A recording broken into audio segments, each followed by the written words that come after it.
the scientific methodology would tell you that if you're going to really prove that something is correct, you first have to try to prove it wrong. So if you have a hypothesis in science and you want to move that hypothesis forward, the first step is to prove it wrong. And if you can't prove it wrong, you're probably on the right track. Welcome to the Agile Digital Transformation Podcast, where we explore different aspects of digital transformation and digital experience with your host, Tim Butera, Content and Community Manager at AgileDrop. Hello, everyone. Thanks for tuning in. Our guest today is Aron Clymer, founder and CEO of the full-stack data consulting firm Data Clymer. Today, we'll be talking about how to do data right, and Aron will also share his approach to being data-driven and how you can instill such an approach into your own company's culture. Aron, welcome to the show. It's great having you here. Excited to talk with you about this. Anything you want to add here? Thank you, Tim. No, thanks for having me. It's great to be here. I'm also excited to talk about this, as always.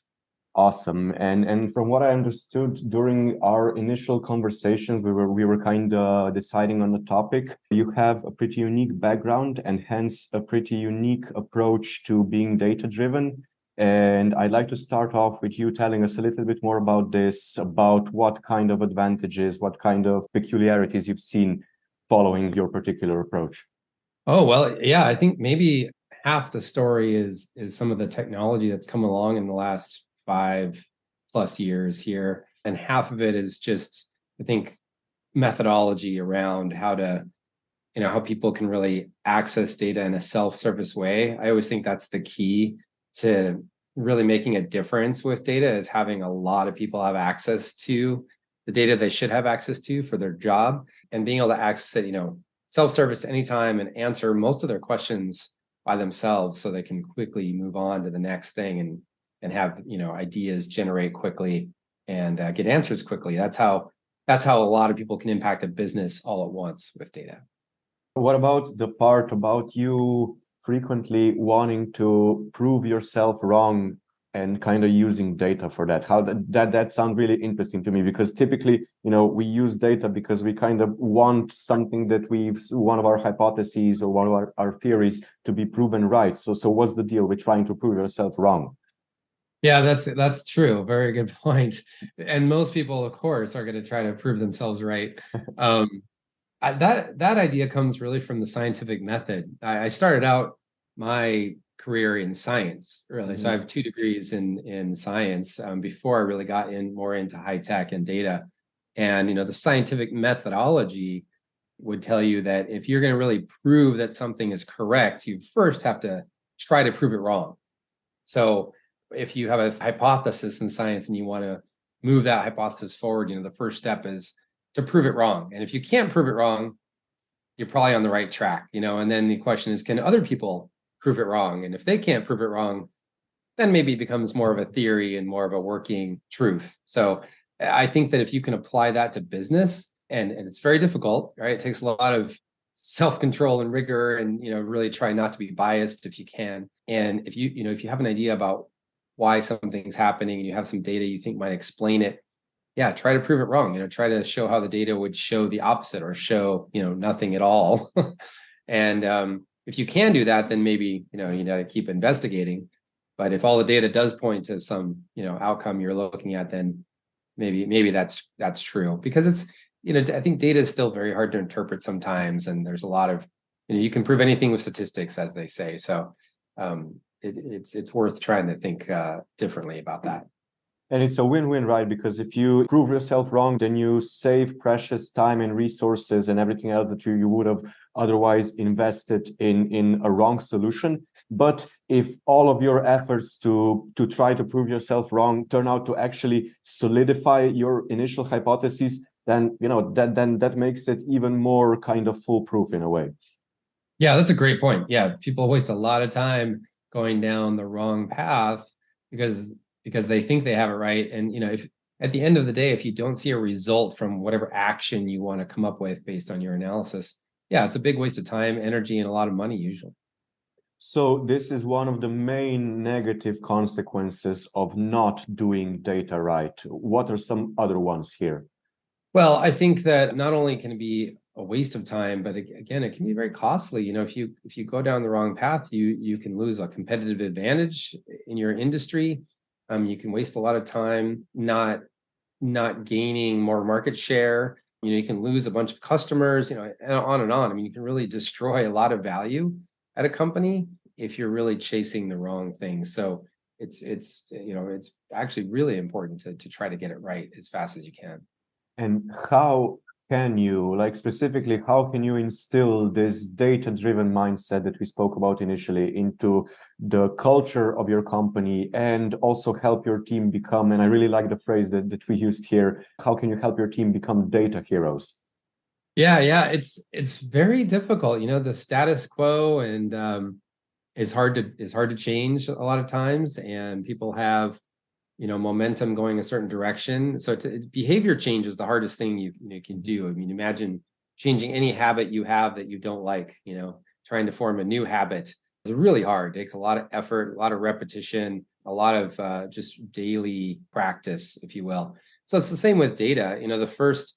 There's two sides of this coin. The first is how you prepare data, how you get it ready for the business, how you make it easy to use, easy to understand, you make it trustworthy, all of that. That takes a lot of work. And that's a lot of what we do at Data Clymer, is getting all that data ready for business to be able to analyze it from lots of different data sources. So you have a 360-degree view of your business or your client or your product.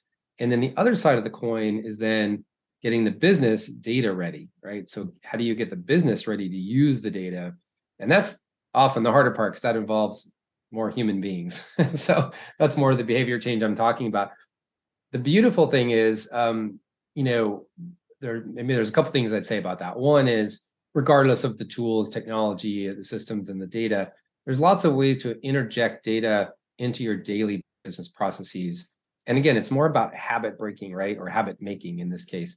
So just give you a couple examples. You can put you could require that data is brought to every important business meeting. I used to work for a bunch of product companies, and we would require that every week, every product manager brought data to the table to back up whatever their roadmap was, whatever their opinion was about the way a product should go, whatever decisions they're making.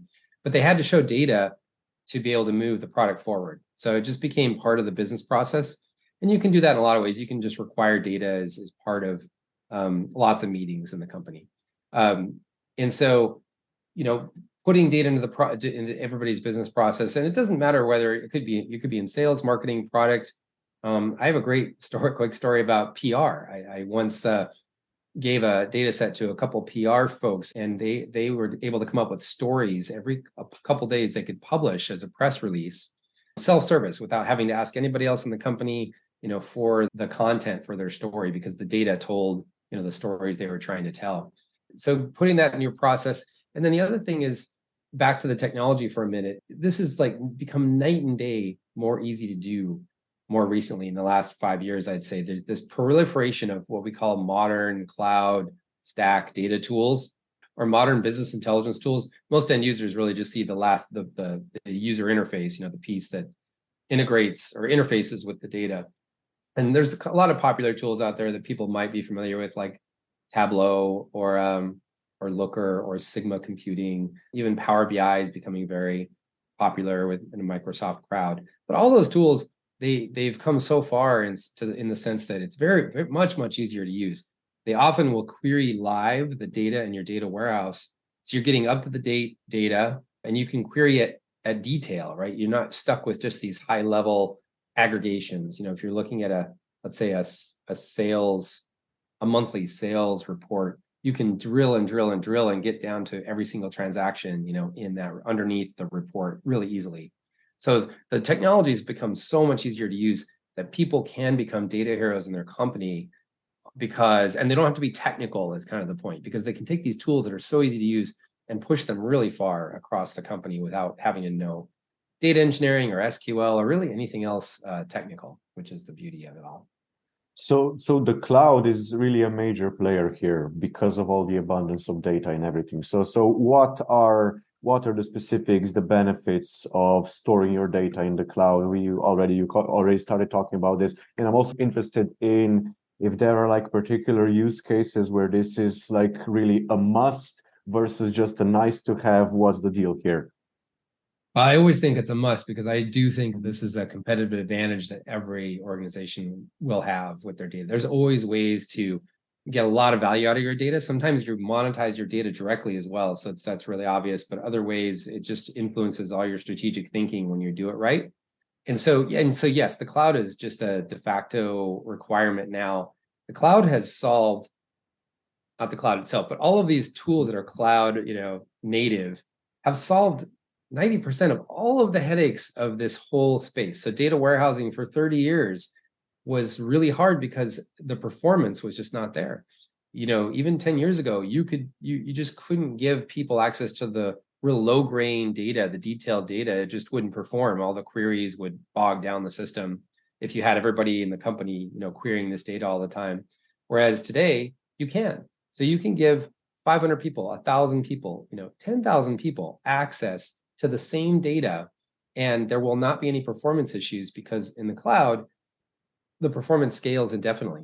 Not only does the actual data storage scale indefinitely now, but the actual performance, all the compute can be scaled out, or scaled, sorry, I shouldn't say scaled out because it doesn't scale out, but scaled indefinitely. You can support unlimited number of users.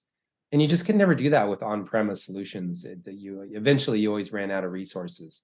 So this idea of flexible, on-demand, elastic, and really practically infinite resources changes the game. And this really ties back to what you said, what you highlighted as like the most important thing in the beginning when you said that data needs to be accessible to everybody that's working with it. And if I understand correctly, this wasn't possible or still wouldn't be possible without the cloud, without everybody having access at the same time to the same data without any drops in performance or something like that. Yeah, exactly. The companies that did that best 10, 15 years ago also spent about 10 to 20 times the amount of cost to be able to do that. So it's just much more practical and cost effective these days as well.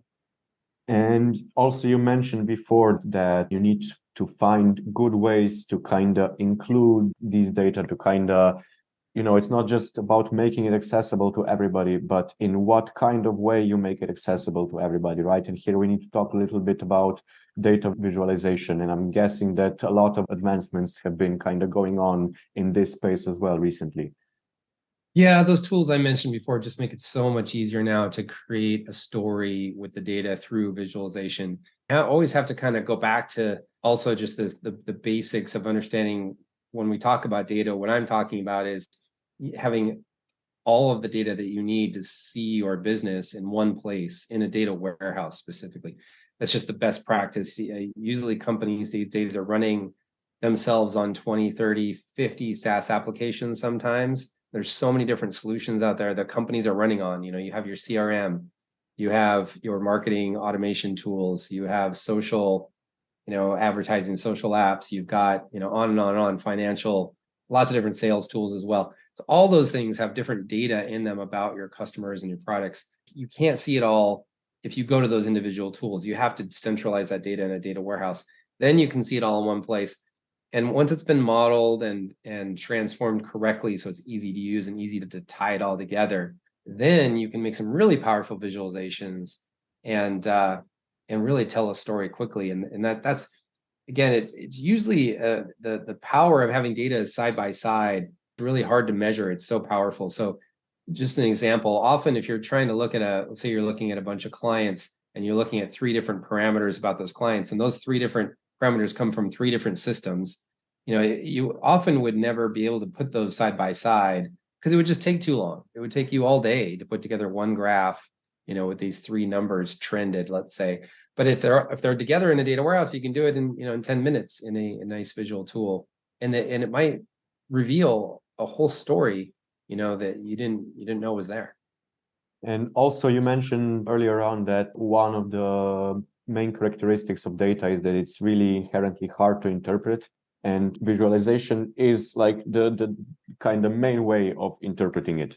Yeah, absolutely. And there's a lot of little tricks that people don't sort of fully follow through with. Like there's this idea of reducing cognitive load of the reader or the end user of the consumer of your graph.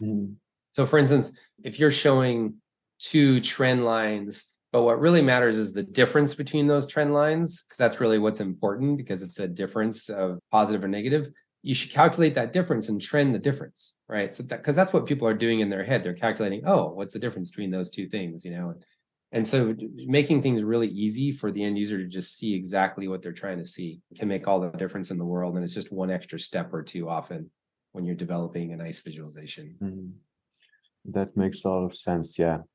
Well, the last thing that I want to talk with you today, Aaron, is privacy. Of course, we haven't yet touched upon this. And specifically, I'm wondering what kind of impact do you expect future privacy regulations to have on, everything that we've talked about, these attempts by companies at being data-driven, at collecting as much data as possible?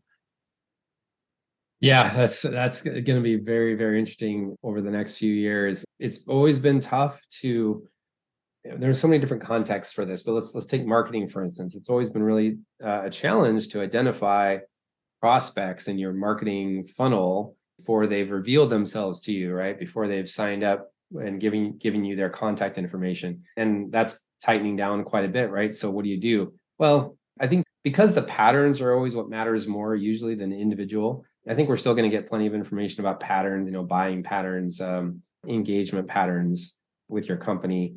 And there's a lot of tricks under the covers once a person has identified themselves to you to be able to stitch that back together with some other data to see how they've been engaging with your company. But so that's one thing, is just how do you continue to really identify people. On the other hand, there's the privacy of their data themselves. And I mean, I think that that's actually been a long time coming. I was really glad to see a lot of requirements coming out, like GDPR and in California, CCPA and others. I think that's really going to help keep people's data private to a certain extent. And I think it's being implemented pretty well. There's still a long way to go.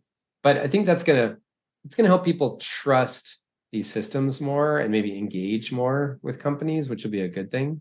And overall, it seems like a good balance of give and get. Yeah, it's definitely a lot of changes still coming. I think that phasing out of third-party cookies was planned for this year, but because of everything that we just talked about, it's been postponed, right, till 2024, if I'm not mistaken. It's hard to have your finger on the pulse on every single little thing, especially with the advancements in GPT and whatnot. But yeah, definitely a lot more exciting stuff on the horizon, and a lot of changes for coming, especially as you pointed out, for everybody working in digital marketing. Yeah, that's right. Yeah, it's going to be very interesting to watch what happens there. Well, this has been a great, excellent, very fun and insightful conversation, Aaron. Just before we jump off the call, if listeners listening right now would like to reach out, get in touch with you, learn more about Data Clymer, how can they do that? Oh, very simple. Yeah, go to our website is the best. It's dataclymer.com.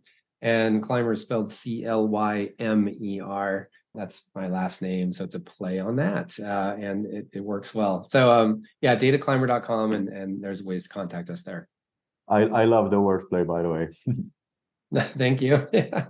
A lot of great analogies. Like, I know if you can't see me, there's a picture of people hiking up a mountain in the background, and we look at ourselves as like mountain guides guiding our clients up the mountain of data that they are creating. Wow, that's such a cool analogy. Awesome. Aaron, thanks so much for joining us today. As I said, this has been fantastic. Yeah, thank you. Well, to our listeners, that's all for this episode. Have a great day, everyone, and stay safe. Thanks for tuning in. If you'd like to check out our other episodes, you can find all of them at agiledrop.com/podcast, as well as on all the most popular podcasting platforms. Make sure to subscribe so you don't miss any new episodes, and don't forget to share the podcast with your friends and colleagues.